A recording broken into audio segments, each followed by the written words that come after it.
견학생 TV. 안녕하세요.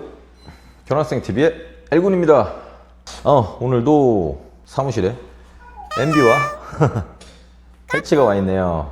오늘 이렇게 영상을 좀 제작을 하게 된 이유가 있습니다. 저희 구독자 중에 열혈 구독자 한 분이 문의를 하셨더라고요. 엘군님, 긍정 강화와 부정 강화는 도대체 뭔가요? 도대체 긍정 강화와 부정 강화를 어떻게 써야 되고, 긍정 강화는 좋은 거고 부정 강화는 나쁜 건가요? 이런 좀 질문을 해주셔서 오늘은 그거에 대해서 좀 얘기를 좀 해보려고 합니다. 다들 많이 들어보신 얘기들이죠. 긍정 강화와 부정 강화.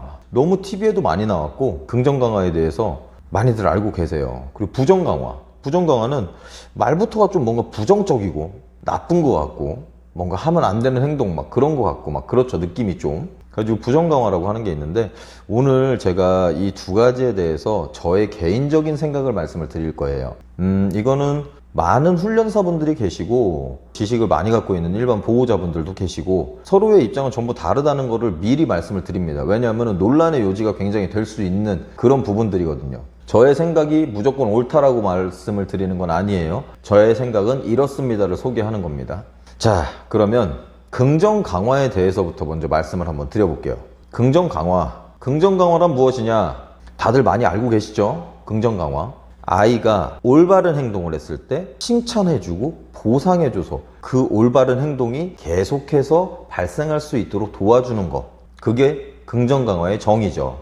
이거는 정신과 선생님들, 사람 정신과 선생님들도 환자분들한테 많이 사용하는 방법이기도 해요. 근데 이 긍정 강화라는 거는 매우 취지도 좋고 굉장히 가르치기도 좋고 아이들한테도 행복하게 교육을 해줄 수 있는 아주 올바른 방법입니다. 근데 단점도 있어요. 단점도 있는 게 문제 행동을 교정한다던가 아니면은 아이들이 뭔가 해서는 안 되는 행동들을 한다던가 이런 것들에 대한 빠른 솔루션을 제공하기에는 조금 한계가 있어요. 긍정 강화를 이제 예를 들어서 어떤 식으로들 많이들 사용을 하시냐면, 일단 첫 번째로 클리커 트레이닝, 딸깍딸깍 하는 클리커 트레이닝 같은 것들, 긍정 강화의 굉장히 대표적인 예 중에 한 가지죠. 올바른 행동을 했을 때 클릭, 그리고 보상. 클릭과 보상으로 아이들이 어떤 행동을 계속 해야 맛있고 재밌는 보상물들이 나온다라는 걸 인지시켜 주는 거예요. 그래서 클리커 트레이닝을 많이들 하고, 예전엔 책 같은 것도 있어서 책들도 많이 사서 보시고 뭐 그랬었죠. 근데 지금 클리커 트레이닝을 제대로 하시는 분들이 몇 분이나 계실까요? 별로 없을 거예요. 제가 알기로는 적어도 그렇습니다. 근데 왜 지금은 클리커 트레이닝을 많이들 안 할까요? 뭐 꾸준히 하는 분들도 계시겠지만, 이유는 일단 클리커라고 하는 거에 도구가 항상 손에 있어야 되죠. 그러다 보니까 그거를 이렇게 링 같은 걸로 손목에 항상 걸고 달랑달랑달랑 이런 식으로 들고 다녀야 돼요. 그 손을 아이의 행동을 관찰하면서 옳은 행동을 했을 때 딸깍 눌러주는 타이밍을 또 잡아야 돼요. 타이밍이 조금 어긋나면은 빨리빨리 진행이 안 되거든요. 그리고 그거를 진행해가지고 아이가 빨리빨리 알아듣고 막 오늘 가르쳤는데 내일 막 앉아 엎드려 기다려 다 되고 막 이렇게 되면은 다들 하실 거예요. 다들 하실 텐데, 스스로 아이들이 움직이면서 그러니까 어떤 올바른 행동을 했을 때 타이밍을 맞춰서 클리커를 누르고 보상을 주고 하는 이 과정이 굉장히 힘들어요. 쉽게 할 수 있는 훈련이 아닙니다. 클리커 트레이닝을 되게 막 간단한 훈련 방법처럼 이렇게 소개를 하는 간혹가다 그런 분들이 계신데, 그런 분들 보면은 조금 이상해요. 저분들은 과연 어떤 생각을 가지고 계신 것일까, 그런 생각이 좀 들기도 합니다. 굉장히 고난이도의 훈련 방법입니다. 그리고 아주 오랜 기간 동안 지속해서 훈련을 해줘야 그 성과가 나타나요. 그러다 보니까 일반 보호자분들은 클리커 하나만 사면 금방 가르칠 수 있겠네? 막 이렇게 생각을 하시다가 막상 사가지고 하루 이틀, 뭐 일주일, 한 달 정도 해봤는데 그닥 뭐 이렇게 되게 막 애가 똑똑해지는 것 같지도 않고, 그냥 나만 맨날 이거 달고 다녀야 되고, 이거 막 타이밍 못 맞춰서 누르면은 막 괜히 안타까워 해야 되고, 이거 누르고 또 보상 줘야 되고, 파우치 막 달고 다녀야 돼. 쉽지 않죠? 그래서 긍정 강화 교육은 대표적인 얘가 클리커 트레이닝이긴 하지만 쉽지 않다는 거. 그리고 그거를 이제 우리들은 육성으로 옳지? 오구 잘했네 막 이런 식으로 애들을 이뻐해 주면서 아이들한테 올바른 신호를 줘요. 그래서 긍정적인 신호를 받고 보상이 나오니까 애들이 옳지! 이런 것들을 하면 좋아하죠. 그런 것들이 이제 긍정 강화입니다. 긍정 강화. 그래서 앉아 했을 때 딱 앉으면 옳지! 보상. 그래서 아이들이 앉아라고 하는 그 명령어에 앉으면 칭찬과 보상을 해주는, 우리들이 평소에 많이들 하고 있는 그런 훈련 방식이죠. 그리고 큰 장점이 아이들한테 굉장히 행복한 방법입니다. 칭찬과 보상만으로 오이야 오이야 오이야 둥둥 해가지고 가르치는 방법이기 때문에 아이들한테 데미지도 거의 들어갈 일이 없고요. 굉장히 행복하고 즐거운 훈련 방법이라는 게 긍정 강화의 가장 큰 장점이에요. 가장 큰. 그리고 저 역시도 많이 사용을 하고 있죠. 아이들이 올바른 행동을 했을 때 옳지! 막 이쁘게 칭찬도 해주고 깎아도 주고 이뻐해주고 아이들 신나죠. 재밌고 즐거워요. 해치 같은 경우는 스포츠 독이죠.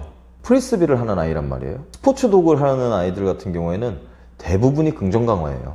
왜냐? 부정 강화를 해가지고 뭔가 약간 고통을 제거해 준다라는 그런 것들은 적용을 시키기가 쉽지가 않아요. 애들이 막 활기차게 뛰고 신나게 막 놀고 하는 그런 게 필요하기 때문에 거의 대부분 긍정 강화로 교육을 시킵니다. 그냥 이건 여담이었어요. 자, 이제 그러면 부정 강화로 한번 넘어가 볼까요? 부정 강화. 말만 들었을 땐 좀 별로 안 좋죠, 느낌이. 부정 강화란, 부정 강화에 대한 정의를 정확하게 알고 계셔야 돼요. 일단 부정 강화란 올바르지 않은 행동을 했을 때 어떤 불편함을 줘서 올바른 행동을 했을 때 그런 불편함들을 점점 소거시켜 주는 거예요. 없애주는 거죠. 불편함을 없애주는 겁니다. 자, 여기서 아주 논란의 도구죠. 논란의 도구. 아주 많은 분들이 이 도구를 옳다 그르다로 지금도 싸워요. 지금도. 뭔지 다들 아시죠? 초크체인입니다. 이 초크체인이라고 하는 거에 대한 사용을 하느냐 안 하느냐에 따라서 부정적이다 긍정적이다를 판단하는 분들이 있어요. 자, 제가 저의 생각대로를 오늘 말씀드린다고 했죠. 제 생각대로 말씀을 드리자면 정말 잘못된 생각을 하고 계신 겁니다. 부정 강화라는 건요, 아이들을 교육시키고 가르치는 부분에서는 분명히 필요한 부분이라고 생각을 해요. 저는 분명히 필요합니다. 자, 이 초크체인을 사용하는 방법이 대부분이 어떤 방법으로 쓰시나요? 제가 알고 있는 일반 보호자님들은 앞선 방지의 목적으로 쓰세요.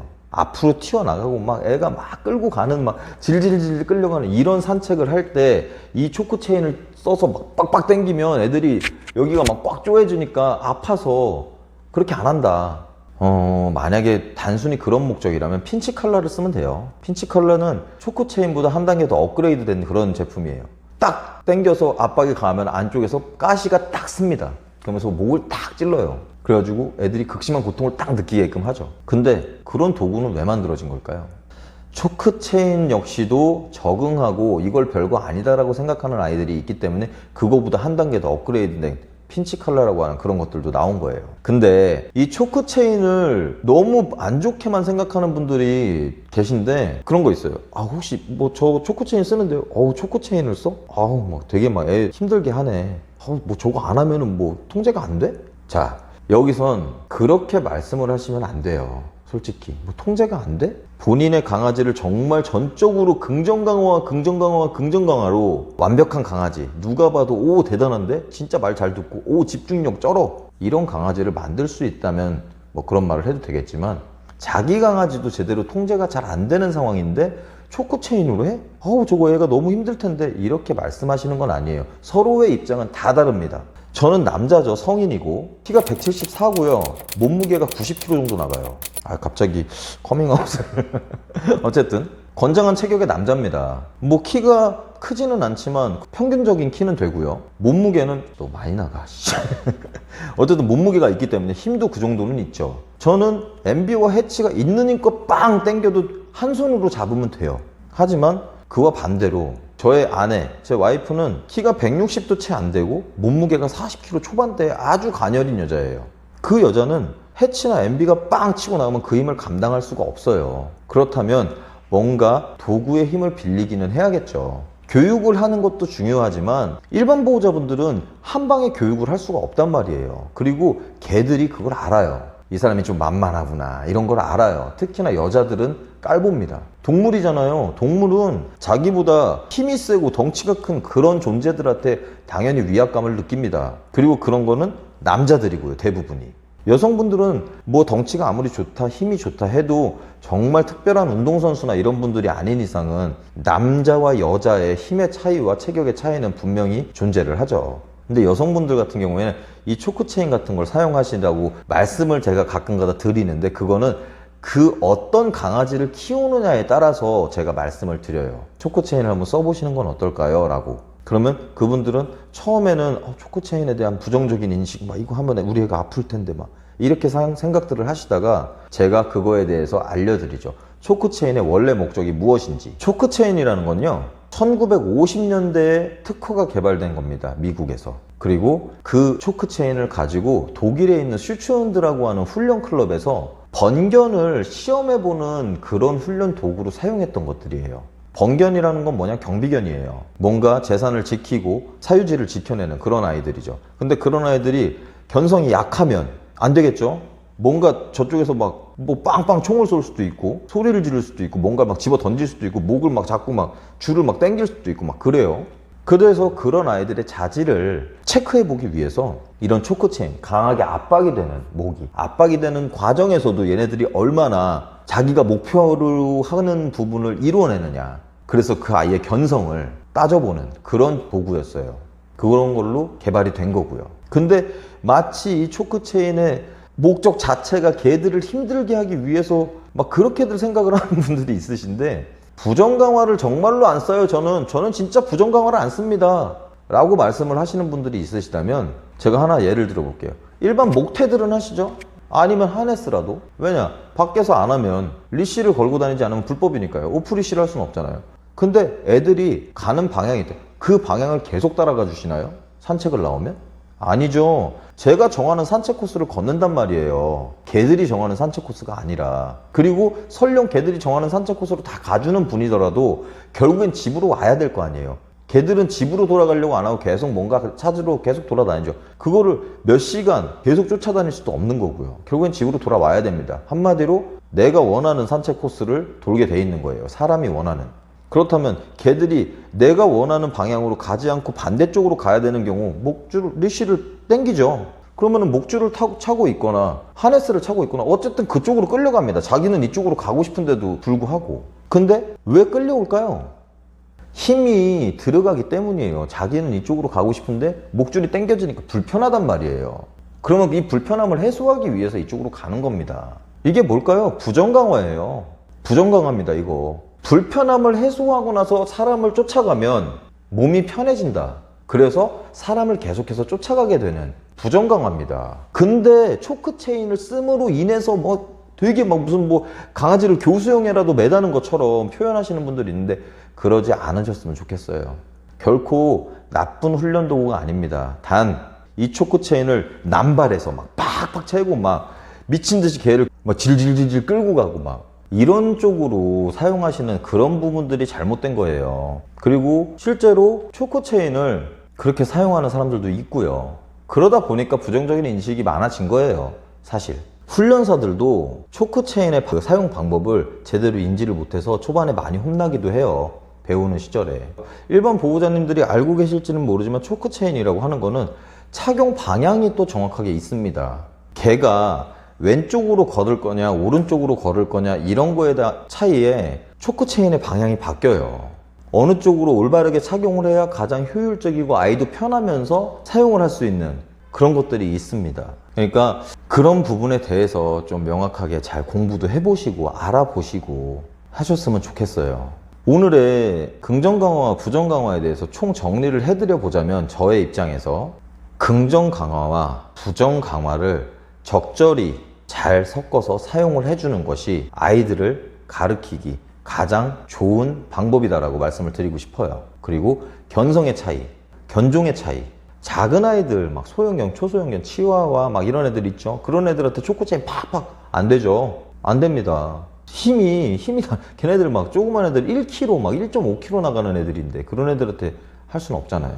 하지만 문제 행동이 너무 심한다던가 그럴 때는 뭔가 지그시 줄을 잡고 있어가지고 아이가 땡기면 땡길수록, 그리고 막 흥분하면 흥분할수록 계속 목에 압박이 와서 풀어지면서 자기가 포기하고 아픈데 그래서 좀 뒤로 왔을 때 칭찬해주는 이런 방식들로 사용을 하죠. 그러니까 이런 것들처럼 긍정 강화, 부정 강화를 항상 시의적절하게 잘 활용해서 아이들을 교육을 해주셨으면 좋겠어요.